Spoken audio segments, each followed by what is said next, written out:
আসসালামু আলাইকুম, hello viewer, সবাই কেমন আছো? আশা করি সবাই ভালো আছো। তো আজকের ভিডিওতে আমি আলোচনা করব ইলেকট্রন বিন্যাসের নিয়ম আউটবাউন্ড।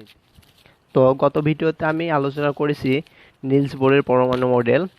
তো যদি তোমরা কেউ মিস করে থাকো তাহলে আমি লিংক ডিসক্রিপশন বক্সে দিয়ে রাখবো, অবশ্যই দেখে নেবে। তো আউটবাউন্ড নীতি সম্পর্কে আলোচনা করার আগে আমরা নিলস বোরের পরমাণু মডেল অনুসারে দেখে আসছি কক্ষপথ বা উপস্তরের ধারণা। কক্ষপথ সাধারণত কে, এল, এম, এন ইত্যাদি, অর্থাৎ এগুলোকে এন দ্বারা প্রকাশ করা হয়। এন সমান ওয়ানের জন্য কে, এন সমান টু হলে সেটা এল, এন সমান থ্রি হলে সেটা এম, এন সমান চার হলে সেটা এন, অর্থাৎ চারটি কক্ষপথ পর্যন্ত যথেষ্ট ইলেকট্রন বিন্যাসের জন্য। তো প্রত্যেকটা অরবিট আবার বা কক্ষপথ কিছু সংখ্যক অরবিটালে বিভক্ত। তো কেতে আছে শুধু এস অরবিটাল, এলে আছে এস এবং পি অরবিটাল, এম এ আছে SP D orbital, N A আছে এসপি ডি ও এফ অরবিটাল। তো অরবিটাল মূলত চারটি, কিন্তু কে অরবিটে কেন শুধু এস অরবিটাল এটাও আলোচনা করেছি, কারণ প্রত্যেকটা অরবিটের জন্য এন এর মান 1 2 3 4, আবার এখানে অরবিটালগুলোকে এল দ্বারা প্রকাশ করা হয়। আর এল এর মান 0 থেকে n-1 পর্যন্ত, 0 থেকে n-1 পর্যন্ত, অর্থাৎ এল এর মান আর এন এর মান কখনো একই হতে পারে না। সেজন্য কিন্তু এখানে 1p সম্ভব না, বা 2d সম্ভব না, বা 3f সম্ভব নয়। তো এখন আমরা দেখব আউটবাউন্ড নীতি। তো আউটবাউন্ড নীতি হলো পরমাণুতে ইলেকট্রন বিন্যাসের সময়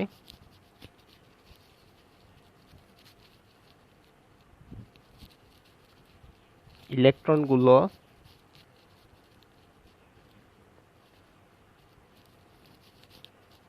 নিম্ন শক্তি স্তরের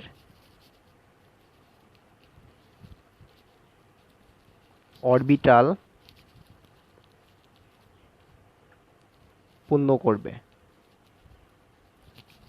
এবং পর্যায়ক্রমে উচ্চতর শক্তি স্তরের অরবিটালগুলো পূর্ণ করতে থাকবে। এটাই আউটবাউন্ড নীতি। পর্যায়ক্রমে উচ্চ শক্তি স্তরের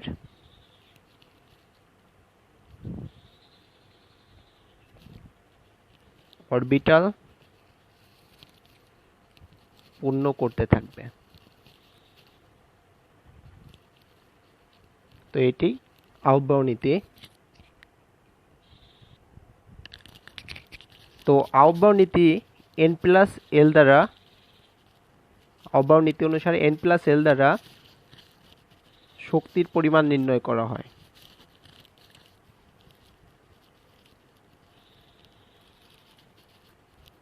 যেখানে এন সমান আমরা জানি কক্ষপথ এবং এল সমান অরবিটাল।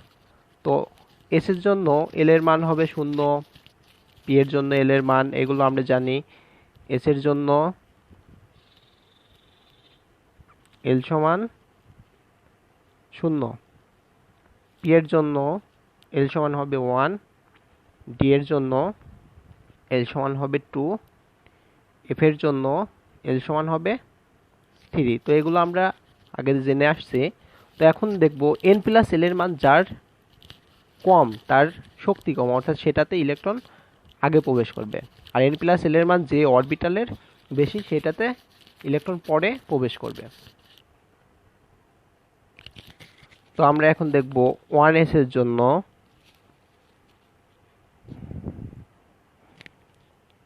এন প্লাস এল এর মান, এন এর মান 1 এবং এস এর জন্য এল এর মান 0,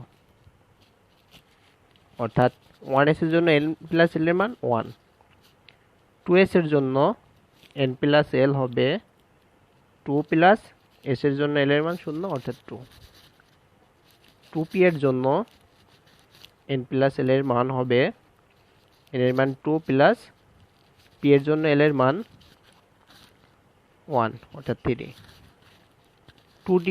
2d সম্ভব নয়, কারণ এন এবং এল এর মান একই হতে পারে না। তো 3s এর জন্য এন প্লাস এল হবে এন এর মান 3 এবং এস এর জন্য এল এর মান 0 অর্থাৎ 3। তো এক্ষেত্রে দেখা যাচ্ছে 2p এবং 3s দুইটাতেই n প্লাস এল এর মান একই হয়ে গেছে। তো এক্ষেত্রে যার n এর মান কম তার শক্তি কম এবং যার n এর মান বেশি তার শক্তি বেশি, অর্থাৎ 2p তে আগে যাবে দেন 3s এ যাবে। তো এখন করব 3s 3p এর জন্য। 3p এর জন্য n প্লাস l হবে n এর মান 3 প্লাস p এর জন্য l এর মান 1 অর্থাৎ 4। 3d এর জন্য n প্লাস l এর মান হবে n এর মান 3 প্লাস spd অর্থাৎ d এর জন্য l এর মান হবে 2 অর্থাৎ 5। 4s এর জন্য n প্লাস l হবে n এর মান 4 প্লাস s এর মান 0, s এর জন্য l এর মান 0 অর্থাৎ 4। তো দেখা যাচ্ছে 3d এর থেকে 4s এর শক্তি কম, অর্থাৎ 3p এর পরে ইলেকট্রন 4s এ যাবে, 3p ফিল আপ করবে দেন 4s এ যাবে এবং 4s এর পরে 3d তে যাবে। তো 4p এর জন্য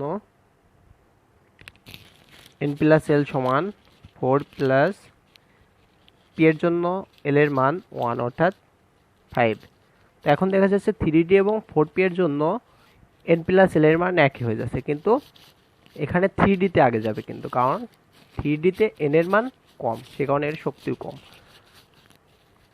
4f এর জন্য n প্লাস l এর মান হবে 4 প্লাস f এর জন্য l এর মান 3 অর্থাৎ 7। 4f এর জন্য 7।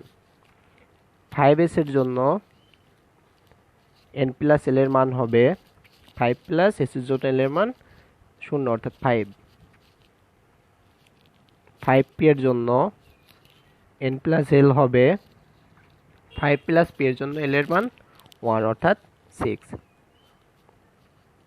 5d এর জন্য n প্লাস l এর মান হবে 5 প্লাস d এর জন্য l এর মান 2 অর্থাৎ 7। এখন দেখা যাচ্ছে 4f এবং 5d এর জন্য n প্লাস l এর মান একই হয়ে যাচ্ছে, সেই কারণে 4f এ আগে যাবে দেন 5d তে যাবে। তো 5f এর জন্য n প্লাস l এর মান হবে n এর মান 5 প্লাস f এর জন্য l এর মান 3 অর্থাৎ 8। 6s এর জন্য n প্লাস l এর মান হবে n এর মান 6 প্লাস s এর জন্য l এর মান 0 অর্থাৎ 6। 6p এর জন্য n প্লাস l এর মান হবে 6 প্লাস p এর জন্য l এর মান 1 অর্থাৎ 7। 6d এর জন্য n প্লাস l হবে n এর মান 6 প্লাস d এর জন্য l এর মান 2 অর্থাৎ 8। 7s এর জন্য n প্লাস l এর মান হবে n এর মান 7 প্লাস s এর জন্য l এর মান 0 অর্থাৎ 7। 7p এর জন্য n প্লাস l এর মান হবে n এর মান 7 প্লাস p এর জন্য l এর মান 1 অর্থাৎ 8। 8s এর জন্য n প্লাস l এর মান হবে 8 প্লাস s এর জন্য l এর মান 0 অর্থাৎ 8। তো আমরা এখন দেখব কোনটার শক্তি কম, আসলে সেভাবে আমরা সিরিয়ালি সাজাতে পারি। তো দেখা যাচ্ছে যে 1s এর জন্য n প্লাস l এর মান 1 অর্থাৎ এটাতে শক্তি কম, অর্থাৎ 1s এ আগে যাবে, তারপরে যাবে 2s এ, তারপরে যাবে 2p তে, তারপরে 3s। এখন 3s এর পরে 3s এর জন্য n প্লাস l এর মান 3, 3p এর জন্য n প্লাস l এর মান 4 অর্থাৎ 3s এ যাবে, 3s ফিল আপ করে যাবে 3p তে। 3p এর পরে যাবে 3d তে যাওয়ার কথা, কিন্তু 3d তে n প্লাস l এর মান 5 যা 4s এর থেকে বেশি, সুতরাং 3p এর পরে যাবে 4s এ, দেন 4s থেকে যাবে 3d তে। 3d এর পরের অরবিটাল হচ্ছে 4p এবং 4f। তো এখন দেখি 3d এর পরে কোনটাতে যাবে। 3d এর পরে 4p এর জন্য n প্লাস l এর মান 5 অর্থাৎ 3d এর পরে যাবে 4p তে। তো 4p এর পরে কোনটাতে যাবে, 4p এর পরে যাবে এখানে 5 অর্থাৎ 5s এ 4p পড়ে যাবে 5s এ। এখন 5s এর পরে যাবে 4f এর জন্য n প্লাস l এর মান 7, 5f এর জন্য n প্লাস l এর মান 6, অর্থাৎ 5s এর পরে যাবে 5p তে।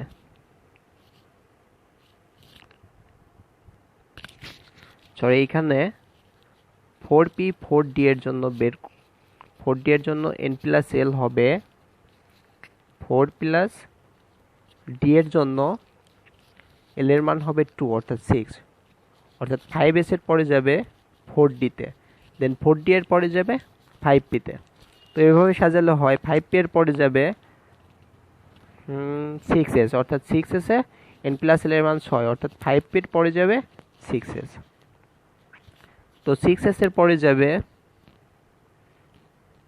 4f, 6s এর পরে যাবে 4f এ, কারণ 4f এ n প্লাস l এর মান 7, আবার অন্যান্য গুলোতেও 7 আছে, কিন্তু এখানে n এর মান কম, অর্থাৎ 6s ফিল আপ করে যাবে 4f এ।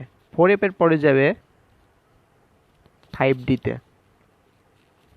5d এর পরে যাবে 6p তে, 5d দেন যাবে, অর্থাৎ 4d এর পরে যাবে 5d তে, 5d এর পরে যাবে 6p তে, কারণ 6p তে n প্লাস l এর মান 7, এটাতে 7, এটাতে 7, এটাতে 7, এটাতে 7, অর্থাৎ চারটাতে n প্লাস l এর মান একই, কিন্তু এখানে দেখতে হবে n এর মান যার কম সেটাতে আগে ইলেকট্রন যাবে, অর্থাৎ 6p তে যাবে, 6p এর পরে যাবে 7s, কারণ 7s এও n প্লাস l এর মান 7, কিন্তু এখানে n এর মানটা বেশি, সেই কারণে এটাতে পড়ে যাবে, অর্থাৎ 7p এর পরে যাবে 6p এর পরে যাবে 7s, 7s এর পরে যাবে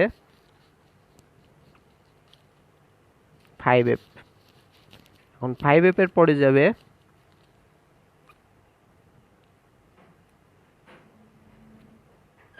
6d,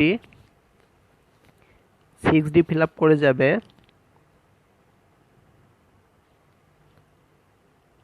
7p, এবং 7p ফিল আপ করে যাবে 8s। তো এখানে দেখা যাচ্ছে 5f এর জন্য n প্লাস l এর মান 8, 6p এর জন্য 8, 7p এর জন্য 8, 8s এর জন্য 8, অর্থাৎ এই চারটার মধ্যে কোনটাতে আগে যাবে? অবশ্যই 5f এ যাবে, 5f এ যাবে, দেন 6d তে যাবে, দেন 7p তে যাবে, দেন 8s এ, কারণ এখানে যেহেতু সবগুলো চারটা অরবিটালের n প্লাস l এর মান একই, সেহেতু যার n এর মান কম সেটাতে আগে ইলেকট্রন যাবে। অপরদিকে এখানে 7 আছে 1টা 2টা 3টা 4টা অরবিটালের, অর্থাৎ 1টা 2টা 3টা 4টা। তো আমরা এই 4টা অরবিটালের মধ্যে যেটাতে n এর মান কম সেটাতে আগে যাবে, অর্থাৎ 4f এ আগে যাবে, দেন যাবে 5d তে, দেন 6p তে, দেন 7p তে, 7s এ। তো এইভাবে আমরা আববাও নীতি অনুসারে ইলেকট্রন বিন্যাস করতে পারবো যে কোনো মৌলের। তো এখন কিছু মৌল নিয়ে আববাও নীতি অনুসারে ইলেকট্রন বিন্যাস করা যেতে পারে, যেমন ক্যালসিয়াম, ক্যালসিয়ামের পারমাণবিক সংখ্যা 20, তাহলে আববাও নীতি অনুসারে 1s এ 2টা যাবে, 2s এ 2টা যাবে, 2p তে 6টা যাবে, 3s এ 2টা যাবে, 3p তে 6টা যাবে, এবং 3p এর পরে যাবে 4s এ, অর্থাৎ 4s এ যাবে 2টা, 2 2 4 6 10 2 12 6 18 2 20, অর্থাৎ ফিল আপ হয়ে গেছে। এবং যদি 4s এ যাওয়ার পরে ইলেকট্রন অবশিষ্ট থাকে, দেন যাবে 3d তে। তো আমরা জিঙ্কের ইলেকট্রন বিন্যাস করতে পারি, জিঙ্কের পারমাণবিক সংখ্যা 30। তো আববাও নীতি অনুসারে s অরবিটালে যাবে 2টা,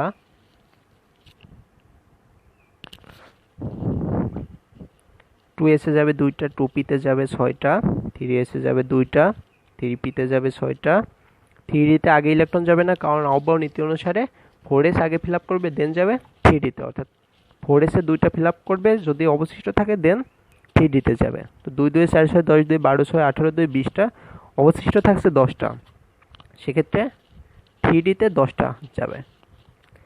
তো সাধারণত আহ্বান নিয়মের কিছু ব্যতিক্রম আছে, যাদের পি অরবিটাল সাধারণত পি এবং ডি অরবিটাল পূর্ণ বা অর্ধপূর্ণ অবস্থায় থাকতেছে, অর্থাৎ পি অরবিটাল চাই P3 বা P6 অর্থাৎ অর্ধপূর্ণ বা পূর্ণ অবস্থায় থাকতে, তদ্রূপ ডি অরবিটালও চাই D5 বা D10 অর্থাৎ অর্ধপূর্ণ বা পূর্ণ থাকতে, কারণ এই অবস্থায় পূর্ণ বা অর্ধপূর্ণ অবস্থায় অরবিটালটা বেশি শক্তিশালী হয় বা স্থিতিশীলতা লাভ করে। যেমন কপারের ক্ষেত্রে কপারের পারমাণবিক সংখ্যা 29, এক্ষেত্রে ইলেকট্রন বিন্যাস হবে 1s2 2s2 2p6 3s2 3p6 4s এর 2টা যাবে, 3d-তে 9টা যাবে। কিন্তু এক্ষেত্রে 3d-তে 9টা অর্থাৎ পূর্ণ করার জন্য আরও একটা ইলেকট্রন প্রয়োজন, সেজন্য এর ইলেকট্রন বিন্যাসটি একটু ব্যতিক্রম হবে, অর্থাৎ 4s-এ থাকবে একটা এবং 4s থেকে একটা ইলেকট্রন 3d-তে চলে গিয়ে 3d অরবিটালটা পূর্ণ করবে। তো এভাবে প্রত্যেকটা মৌলের আশা করা যে আউফবাউ নীতি অনুসারে তোমরা 118টা মৌলেরই ইলেকট্রন বিন্যাস করতে পারবে। তো সবাই লাইক, কমেন্ট এবং শেয়ার করবে এবং সাবস্ক্রাইব করতে অবশ্যই ভুলবে না এবং পাশে থাকা বেল আইকনটি প্রেস করবে যেন পরবর্তীতে নতুন ভিডিওটি খুব সহজেই পেতে পারো। সবাইকে ধন্যবাদ।